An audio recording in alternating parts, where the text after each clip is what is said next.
Nós acabamos enrolado aí para ter as aulas, né? Eu resolvi fazer esse vídeo aqui para auxiliar vocês. Nós vamos dimensionar aí um pilar de canto, né? O pilar P5. O pilar P5, quando a gente vê em planta ele aí, tá chegando nele, né? Para morrer a edificação a viga V1 e a viga V2. A gente disse que toda vez que a viga não tem continuidade, ela gera um momento fletor no pilar, né? E esse momento fletor, o pilar, com sua ligação com a viga, essa ligação monolítica entre os dois ali, tem que absorver esse esforço, né? E o pilar acaba recebendo aí uma flexão e não somente o esforço de compressão. Então a gente tem aí, né, que a viga V1, ela morre, esse trecho que morre aí no pilar P5 tem 5 metros. O carregamento que essa viga tem no pavimento de cobertura é 10 kN por metro. No primeiro pavimento, 19 kN por metro. E a viga V2, ela tem 6 metros de comprimento. A carga dela na cobertura, 13 kN por metro. E na carga do primeiro pavimento aí, 22 kN por metro. Uma coisa muito importante é a gente definir o plano, né? Se a gente definir aqui o nosso plano cartesiano comum aqui, ó, XY, quando a gente, né? Então aqui como tem os dois elementos sem continuidade, né? Os dois geram um momento fletor, a viga 1, o carregamento da viga 1, ela atua no plano X, né? Porque ele tá aqui, ó. Ele tá atuando aqui. Então, se ele tá atuando no plano X, ele vai gerar momento fletor em Y. Já o carregamento da viga V2, o carregamento da viga V2, ó, ele tá aqui, ó. Então, ele atua em Y. Então, ele vai gerar momento fletor aqui em X, né? Então, a gente consegue definir que quando a gente for trabalhar o plano X, a gente vai trabalhar com a viga V2, quando a gente for trabalhar o plano Y, a gente vai trabalhar com a viga V1. Nós vamos começar aí trabalhando, então, o plano X, né? Quando a gente vê a condição do plano X aqui, ó, a gente vai trabalhar na condição, né, em que X paralelo a X é a menor dimensão do pilar, então a base é a menor dimensão do pilar, né? Então, na cobertura, porque pilares a gente começa dimensionando da cobertura para o térreo, na cobertura aí, que é onde a gente vai começar, esse pilar foi pré-dimensionado 15 por 30, né? E a gente vai trabalhar aqui com os dados da viga V2. Então, aí a gente vai trabalhar na cobertura e a gente começa dimensionando o pilar, condicionando as propriedades geométricas dele.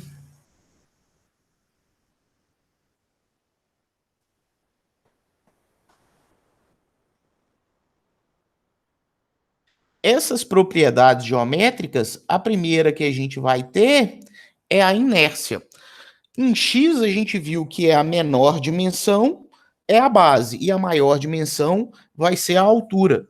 Então, no plano X, a base tem 15 vezes a altura de 30 ao cubo, dividido por 12. Não tenho 6 para fazer as contas, eu vou ter que fazer, né?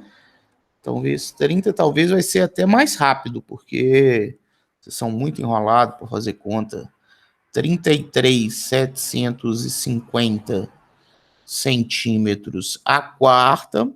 O raio de giração, que é outro parâmetro importante, é a raiz da inércia sobre a área.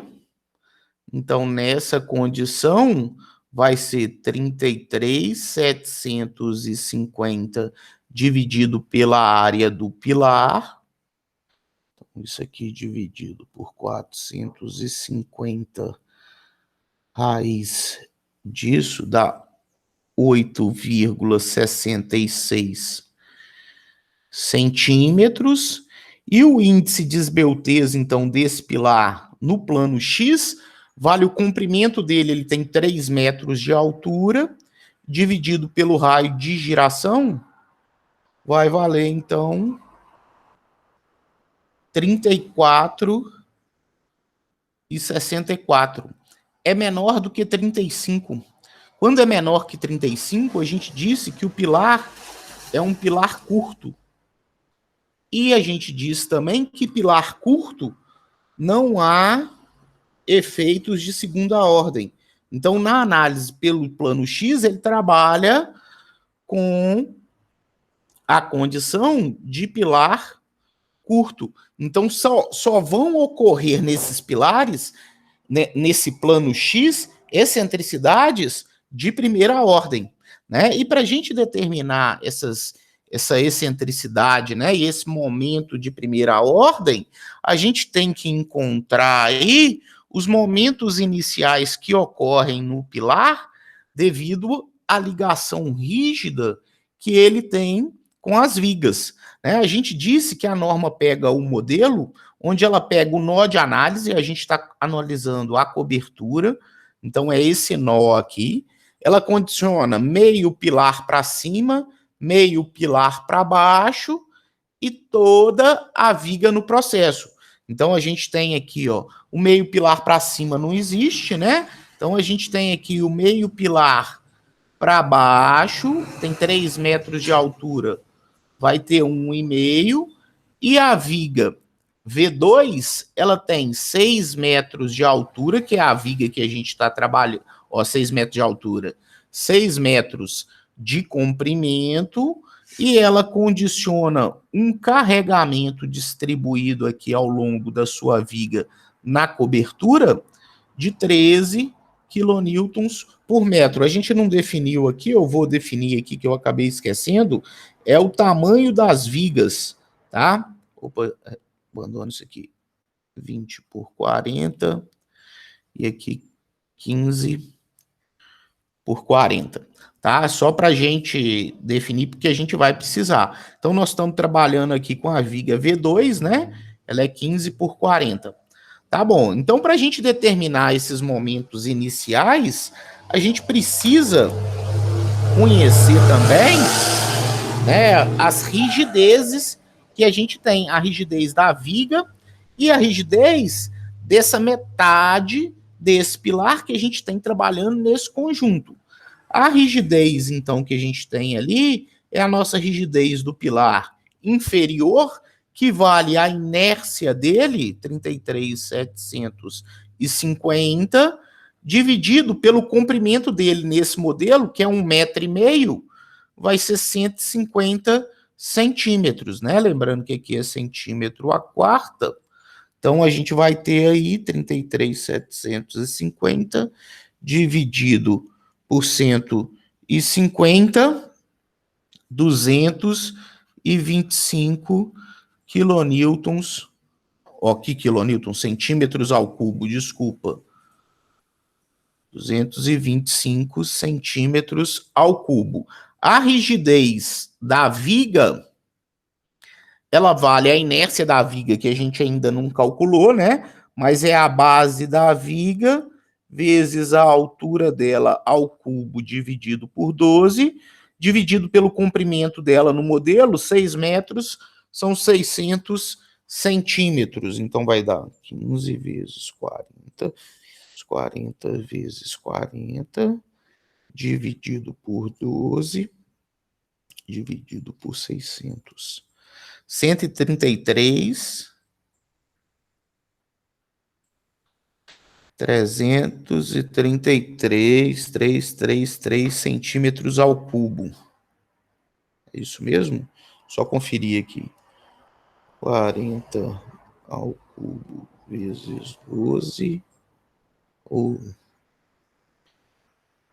dividido por 12 vezes 15, dividido por 12, dividido por 600. Isso mesmo. Então, essa é a rigidez da viga. E a gente precisa conhecer também o momento de engastamento perfeito que ocorre, né, se essa ligação, se esse nó conseguisse trabalhar completamente rígido. Então, o momento de engastamento para carregamentos distribuídos, vale QL ao quadrado sobre 12. Então, aí, no nosso caso, vai valer 13 vezes o vão ao quadrado dividido por 12. Vai dar 39 quilonewtons por metro. Quilonewton vezes metro. Conhecendo, então, esses momentos, esse momento e essas rigidezes, a gente consegue determinar o momento que ocorre naquela ligação do pilar com a viga. Então, o momento que acontece no topo do pilar inferior lá, que está ligado com a viga na cobertura, vale o momento de engastamento perfeito, que multiplica 3 vezes a rigidez dele, 225 centímetros ao cubo, 3 vezes a rigidez do pilar inferior, dividido por 3 vezes a rigidez do pilar inferior, mais 3 vezes a rigidez do pilar superior, que não existe, né, porque não tem continuidade acima daquele pavimento, mais 4 vezes a rigidez da viga. Agora vamos para a conta.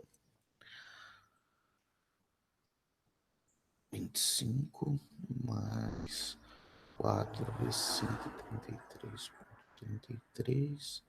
3 vezes 225 dividido por isso, vezes 39. Então, vai dar aqui 21,78 quilonewton vezes metro. Então, esse é o momento que há naquela ligação do pilar com a viga que o pilar tem que absorver. Se a gente conhece, então, esse valor desse momento, porque a gente sabe que no topo do pilar superior ele é zero, porque não existe pilar superior, então a gente pode comparar esse momento com o nosso momento mínimo. O momento mínimo, ele vale a carga 0,015 mais 0,03 vezes a altura no plano de trabalho que a gente está determinando, que é o plano X. Então, reparem que aqui eu dei a carga de cálculo, né? E o meu momento que a gente calculou aqui está em valores característicos. Beleza, se eu usar aqui a minha carga em condição característica, eu posso comparar diretamente com o momento característico. Só que a minha carga aqui, ela está em cálculo. Então, ou eu tenho que transformar ela em valor característico para entrar com ela aqui, ou eu tenho que transformar o valor de 21,78 para valor de cálculo para comparar, tá? É uma escolha. Então, a nossa carga de cálculo é 350 quilonewtons. Então, o nosso momento de cálculo mínimo vale 350 vezes 0,015 mais 0,03. A altura no plano X é 0,4.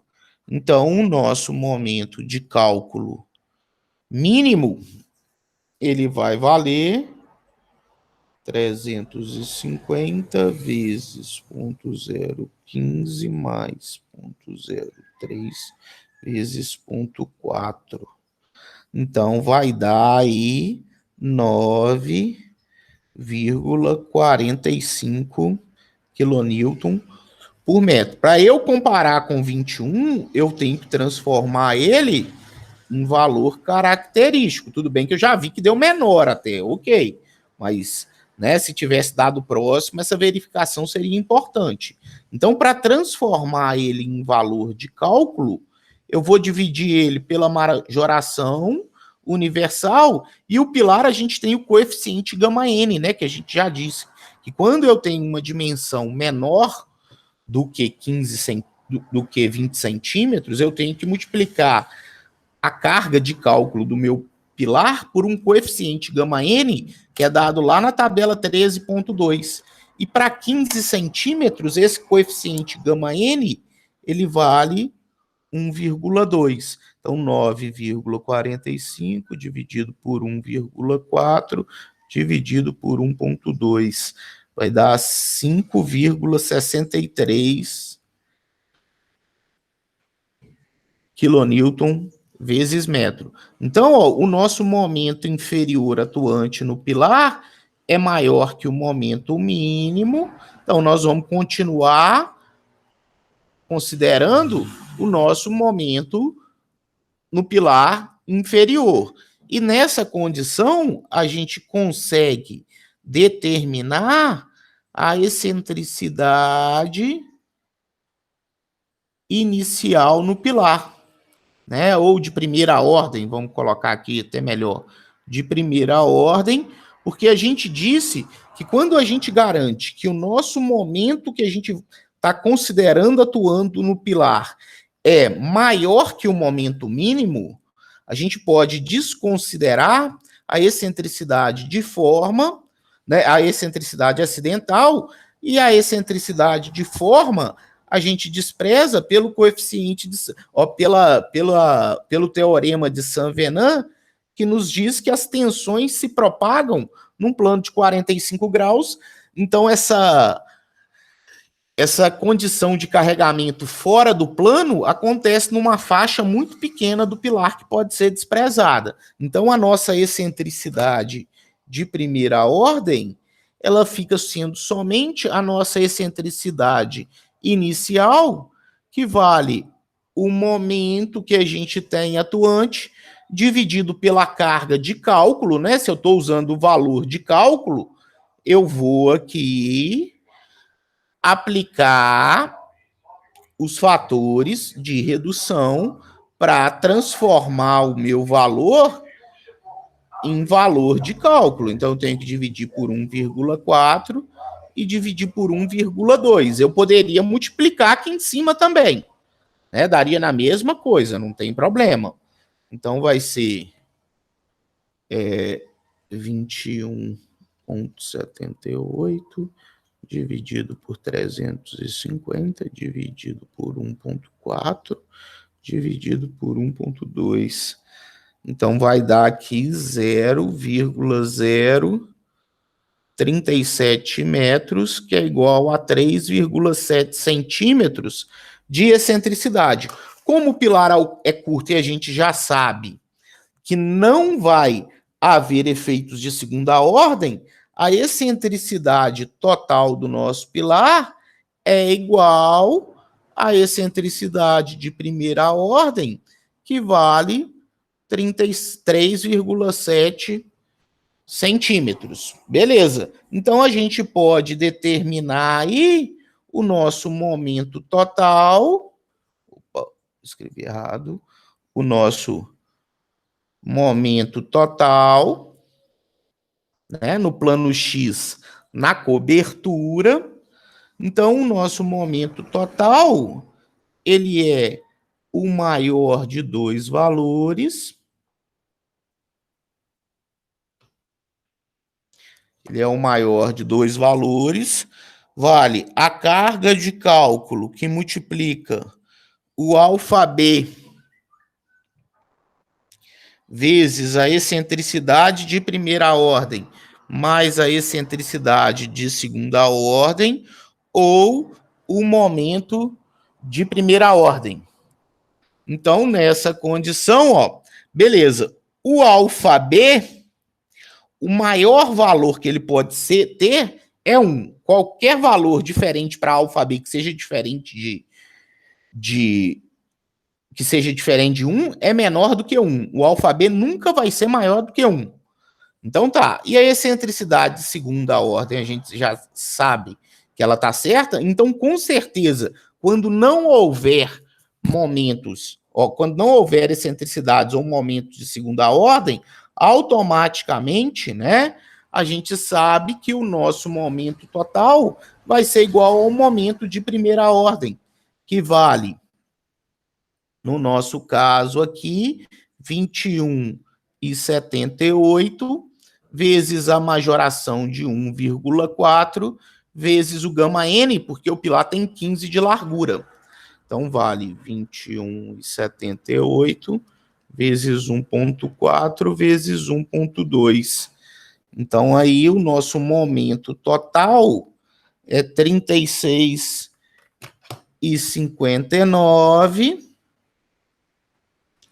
e a nossa excentricidade total, 3,7 centímetros.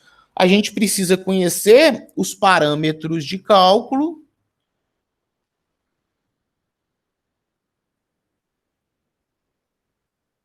Os parâmetros de dimensionamento da armadura.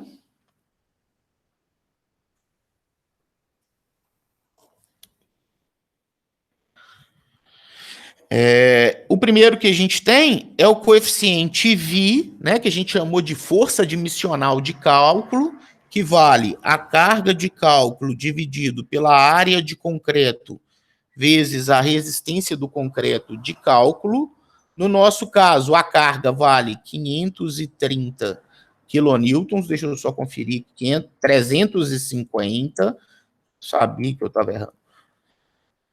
Então, vale aí 350 quilonewtons dividido pela área do pilar, 15 por 30. Nossa, eu usei 30 ou 40? Não, usei 30, tá certo. E na dúvida, 15 por 30 vezes o FCK, 25 MPa, é 2,5 quilonewton por centímetro quadrado. Então, vai ser 350 dividido por 15, dividido por 30, dividido por 2,5, para transformar em fator de cálculo aqui, dividido por 1,4. Então, aí vai dar 0,222. Conhecendo o coeficiente V, a gente vê que o nosso coeficiente, que é do plano X, né? O nosso coeficiente μx, então, vale o V vezes a excentricidade total dividido pela altura no plano X. Então, nesse caso, o V 0,2222 vezes a excentricidade total de 3,7 centímetros, dividido pela altura no plano X, foi 30.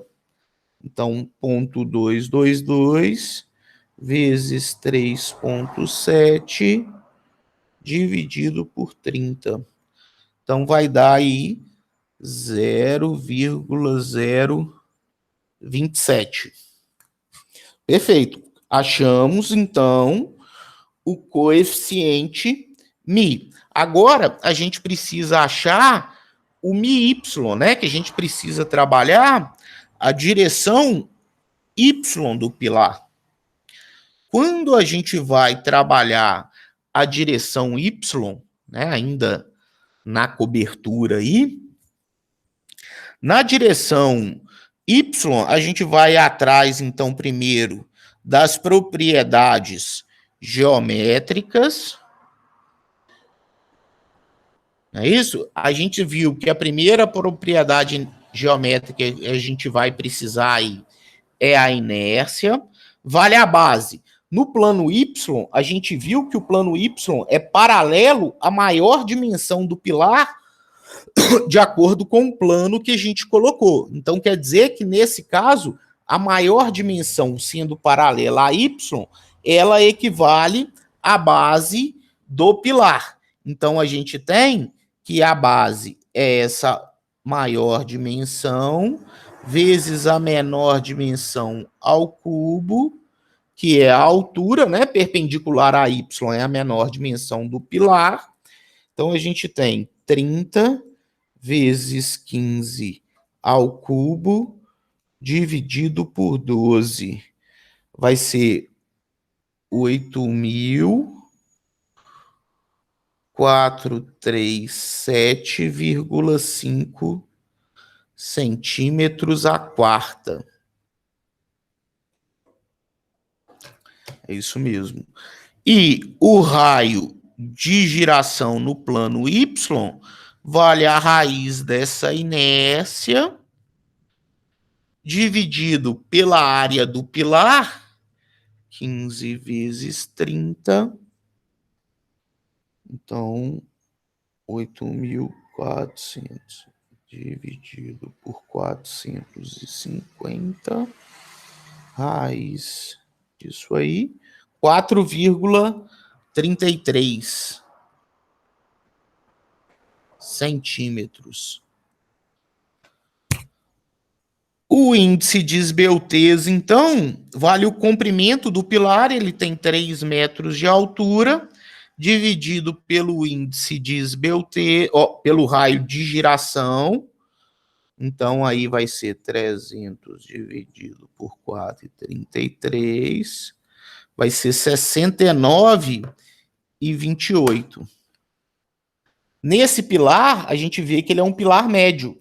Então, a gente não pode afirmar que ele não vai ter efeitos de segunda ordem. Para a gente condicionar a situação do efeito de segunda ordem, a gente tem que determinar depois a esbeltez limite para comparar, né? Então, beleza, mas a gente já sabe que a gente vai precisar fazer essa análise. Então, a gente vai primeiro, né, para a gente achar a excentricidade de segunda ordem, que pode ou não haver, e até para verificar se ela existe, a gente tem que achar as excentricidades de primeira ordem, né? E para a gente achar essa excentricidade de primeira ordem, a gente precisa conhecer os momentos gerados na ligação entre o topo do pilar e a viga que está gerando carregamento naquele pilar, né? E a gente viu lá no nosso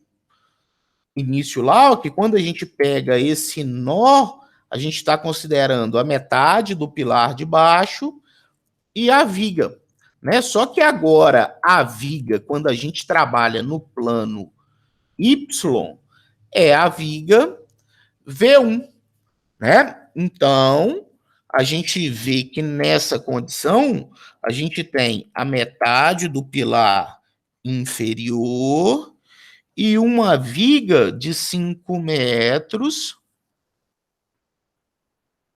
que na cobertura gera um carregamento, né? Sofre um carregamento de 10 quilonewtons por metro. A metade do pilar tem 1,5 metro de altura. A gente precisa conhecer a rigidez no plano Y inferior desse pilar, que vale a inércia dele de 8.437,5, dividido pelo comprimento dele, nesse modelo, 1,5 metro, são 150 centímetros. Então, isso aí vai dar 56,25 centímetros a cubo. Eu preciso conhecer a rigidez da viga, que é a inércia da viga, que tem 20 por 40. Então, 20 vezes 40 ao cubo dividido por 12 vai dar a inércia dela, dividido pelo comprimento dela na viga, para a gente já achar a rigidez.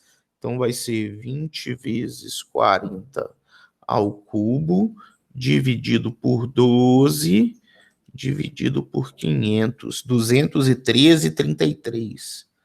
Então, 213,33 centímetros ao cubo. E o momento de engastamento perfeito que a viga V1 está causando, teoricamente teria que causar no pilar ali, vale a carga vezes o vão ao quadrado dividido por 12. Vai ser 10 vezes 5 vezes 5 dividido por 12. 20,83. Então vai ser 20,83 quilonewton vezes metro. Então, daí a gente vê que o momento no pilar inferior vai valer o momento de engastamento perfeito, que multiplica 3 vezes a rigidez do pilar inferior, dividido por 3 vezes a rigidez do pilar inferior, mais 3 vezes a rigidez do pilar superior, que é nula, mais 4 vezes a rigidez da viga, que é 213,33. Então, aqui vai dar 20,83 vezes 3 vezes 55,25, dividido por 3 vezes 56,25, mais 4 vezes 213,33.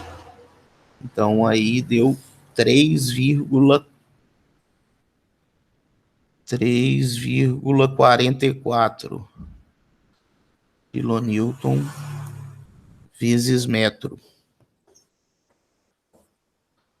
Então, aí, conhecendo esse momento atuante, né, no topo do pilar inferior, como a gente não tem pilar superior, a gente precisa comparar esse momento que a gente encontrou com o momento mínimo, né, normativo, e a gente viu que o momento mínimo, aqui a gente, no nosso caso, aqui vai estar o valor de cálculo, porque que a carga que foi dada lá na condição de cálculo, né?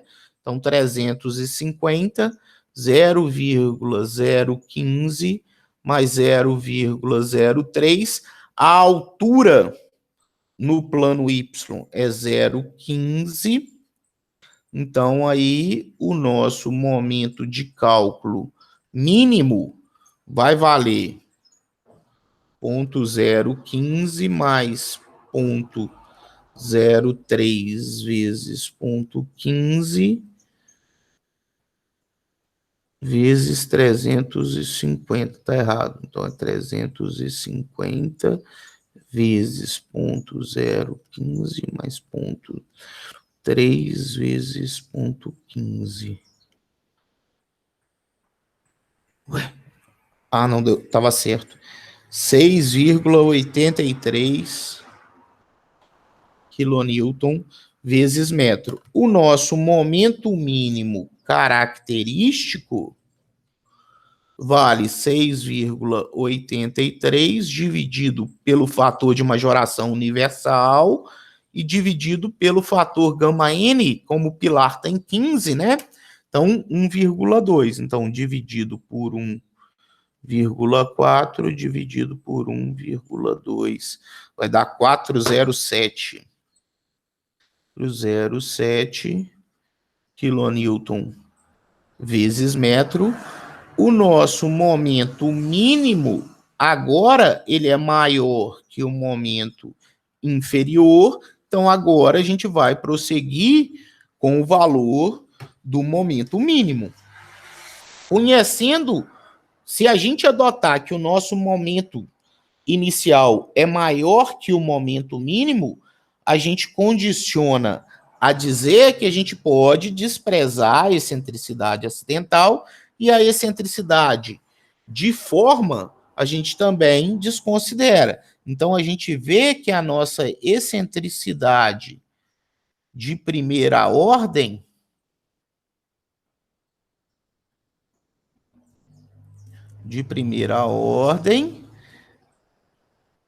ela é igual à excentricidade inicial, que vale o meu momento mínimo, 407, dividido pela carga característica de 350 vezes 1,4 vezes 1,2. Então, 407 dividido por 350, dividido por 1,4, dividido por 1,2.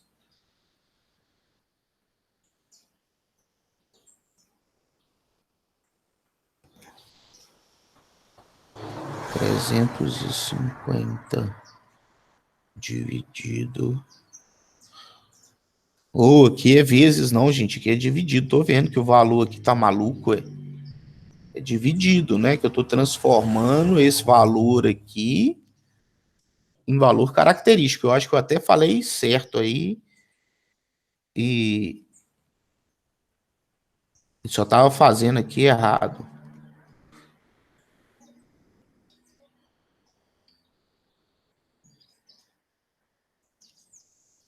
Então aí vai dar 0,0195, né?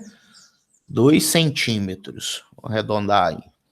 Então, conhecendo a excentricidade de primeira ordem, a gente pode ir atrás da esbeltez limite para a gente saber ou não se vai ter efeitos de segunda ordem. A esbeltez limite, a gente viu que vale 25 mais 12,5.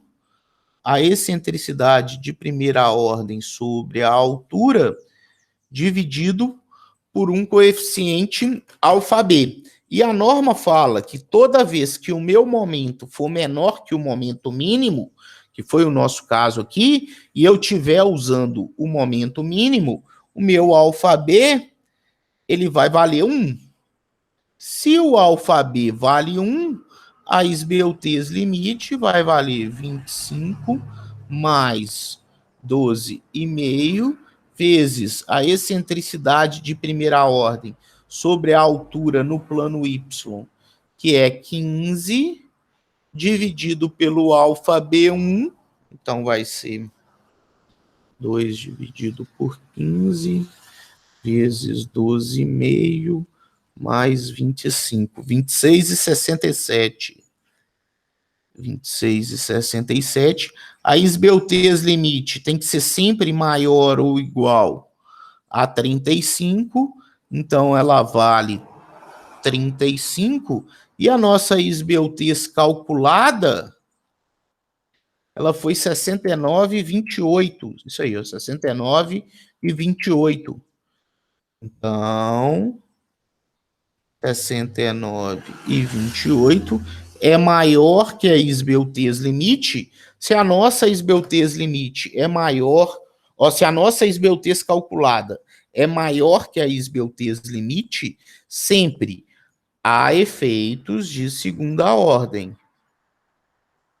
Então, se a esbeltez for maior que a esbeltez limite, há efeitos de segunda ordem. E se há efeitos de segunda ordem, a gente tem que ir atrás dessa excentricidade de segunda ordem.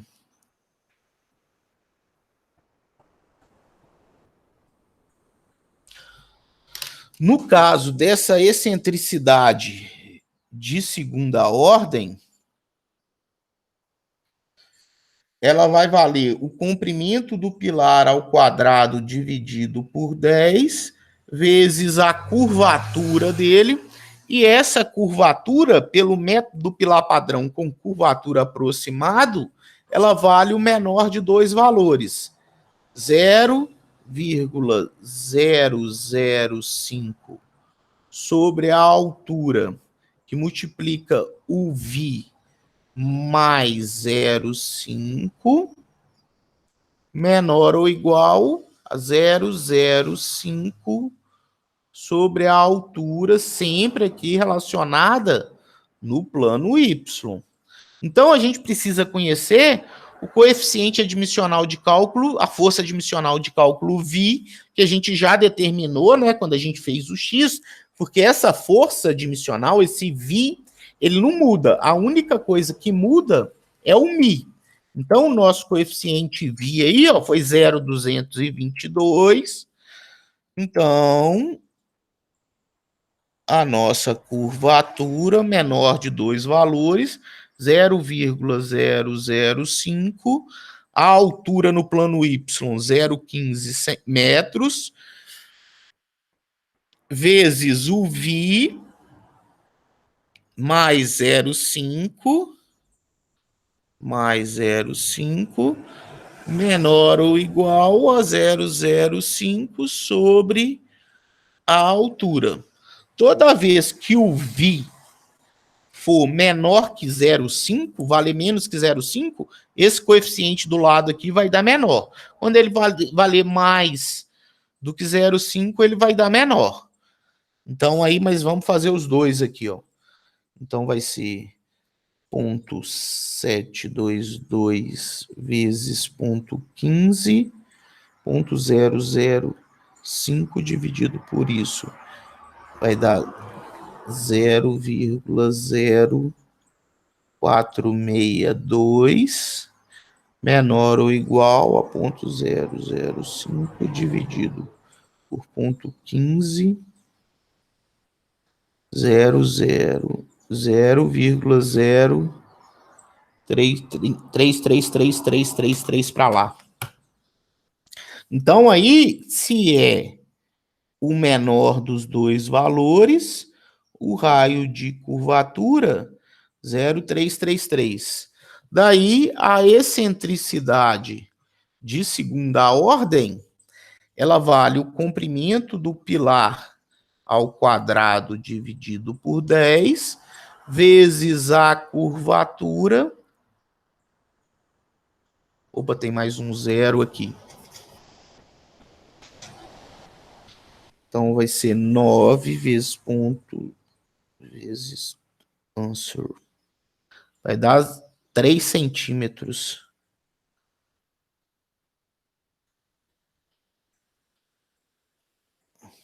Fiz alguma coisa errada aqui, gente. Só um minuto aqui. 0,033 vezes 0,9. 0,0298. Na verdade, vai dar 3 redondo aqui. Vou colocar o 3 aqui. 3 centímetros. Metros. Porque, oh meu Deus, que dificuldade, hein? Mas metros. Então, ó, a excentricidade de segunda ordem vale 3 centímetros. Dessa forma, a gente pode determinar o momento total, e o momento total, ele é o maior de dois valores. A carga de cálculo alfa B, excentricidade de primeira ordem, mais a excentricidade de segunda ordem, ou o momento de primeira ordem. Nesse nosso caso aqui, então, o momento total vai ser o maior de dois valores. A carga de cálculo, o alfa B, 1, vezes a excentricidade de primeira ordem, 2 centímetros, então é 0,02, mais a excentricidade de segunda ordem, ou então o momento de primeira ordem, que foi lá o momento mínimo de cálculo já aqui, ó, 6,83. Então, ou 6,83. Então, vai ser 350 vezes 0,05, 17,5 quilonewton vezes metro. E a gente pode determinar, então, os parâmetros de dimensionamento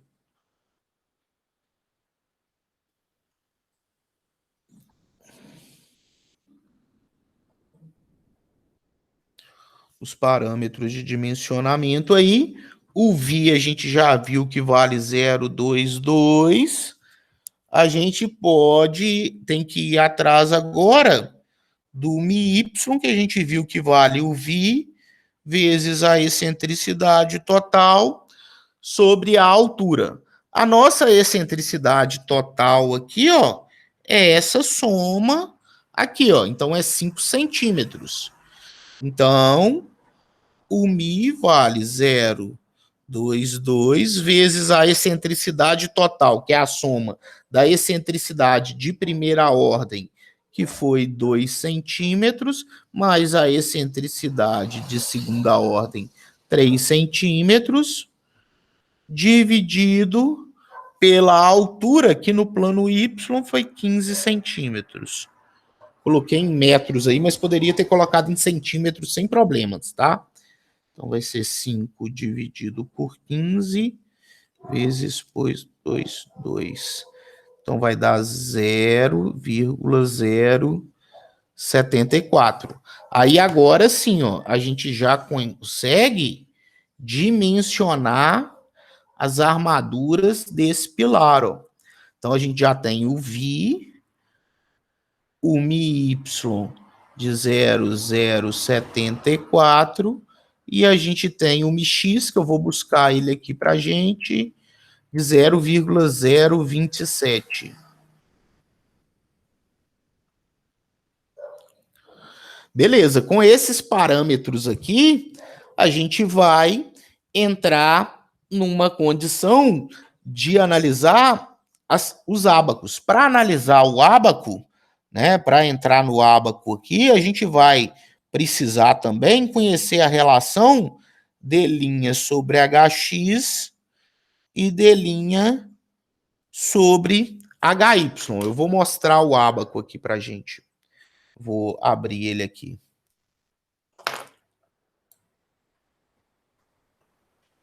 Ué, cadê o HD? Só ligar o HD aqui, gente.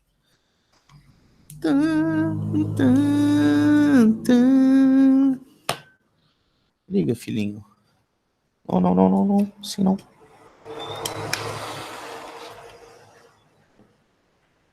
Agora sim.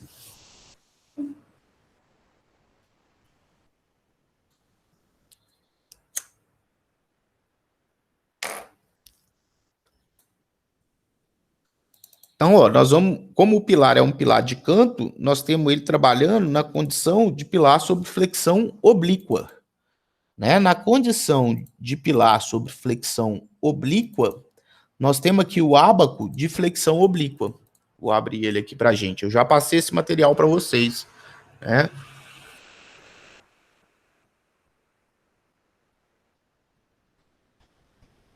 E aí, meu filho, você vai abrir?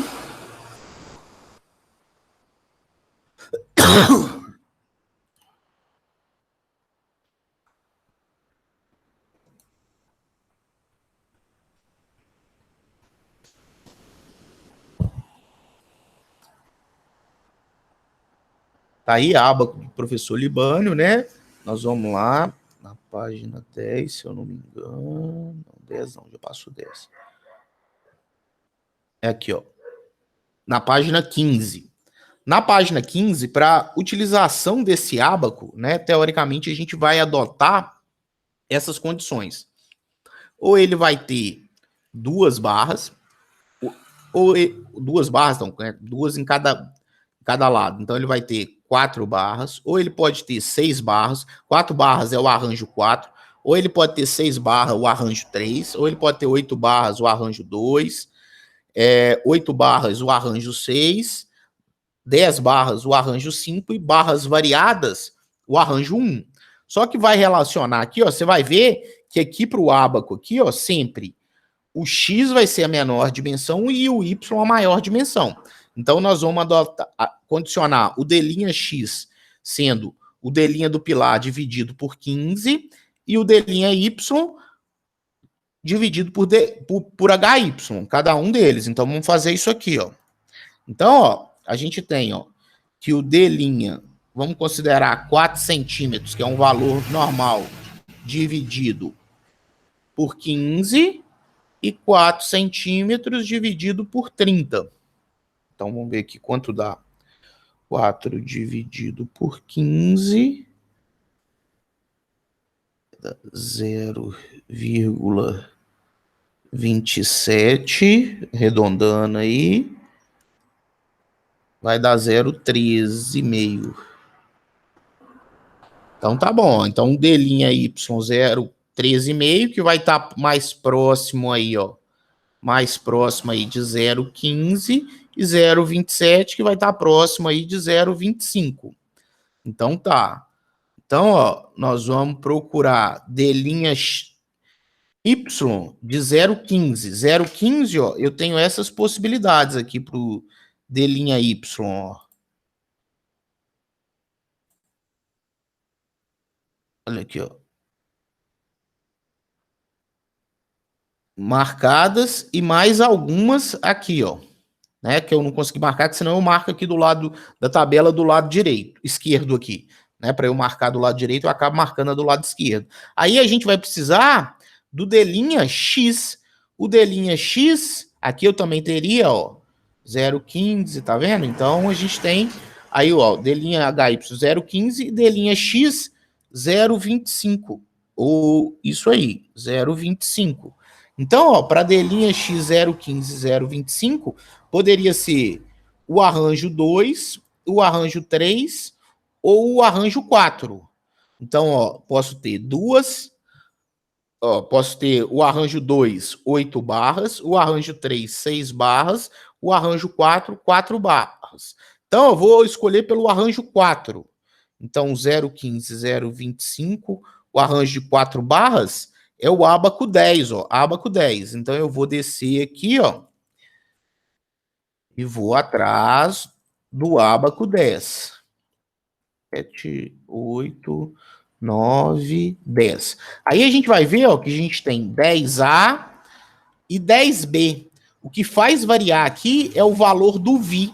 Porque na hora da gente analisar o ábaco aqui, ó, esse ábaco, eu vou dar só um... Eu vou levar ele lá para o slide para eu poder rabiscar nele aqui. Acho que vai ficar melhor.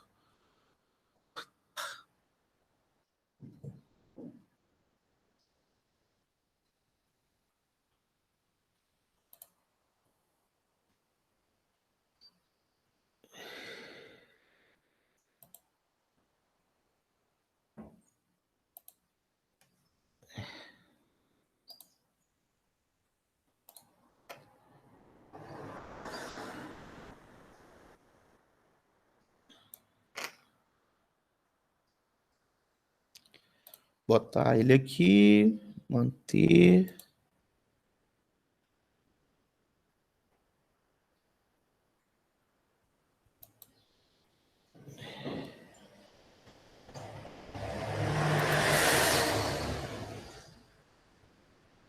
Colocar ele aqui pra gente.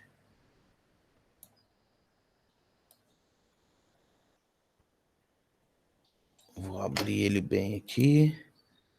Vou ser preguiçoso também, vou pegar esses valores aqui que a gente vai precisar. Vou colocar isso aqui para nós, que eu sou bem preguiçoso. Então, ó, o que que acontece com esse ábaco? Né? Nós estamos lá no ábaco 10A. Esse ábaco, ele tem vários quadrantes, se vocês olharem aí, ó. Se a gente colocar aqui, ó, aqui é um ponto central e ele tem 4 quadrantes, ó. 1, 2, 3, 4 quadrantes. O eixo X é o valor do MX. O eixo Y é o valor do MY. E cada quadrante está condicionado ao valor do VI. Então, esse primeiro quadrante aqui, ó, tá de um VI que vale 0 até um VI menor que 0,2.